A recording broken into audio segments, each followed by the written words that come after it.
చూసేయండి guys. Ups and downs are the part of everyone's journey.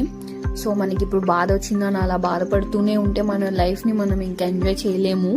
మన లైఫ్ని ఎలా ఎక్స్ప్లోర్ చేస్తున్నాం అనే దాన్ని బట్టి మన హ్యాపీనెస్ అనేది డిపెండ్ అయి ఉంటుందని నేను ఫీల్ అవుతాను. ఆల్వేస్ మనీయే కావాలి అనుకుంటూ 24 hours వర్క్ చేస్తూనే ఉంటే మన లైఫ్లో మనం దేన్ని ఎంజాయ్ చేయలేము. బికాజ్ ఈ ఏజ్, టైం, ఇంట్రెస్ట్, ఈ ఎనర్జీ మళ్ళీ మనకు ఉండదు.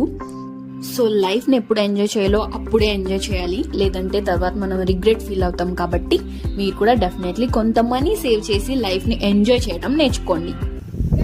మనం ఇలా పైకి వెళ్ళి అలా అడవిలో కూడా వెళ్ళొచ్చు. నాకు ఇప్పుడే వెళ్ళొచ్చాను. పులి కనిపిస్తుంది, ఇంకా కనిపిస్తుంది. మీకు కనిపించట్లేదా? నేనే పులిని ఇప్పుడు డైలాగ్ చెప్పినాక కిట తదిమి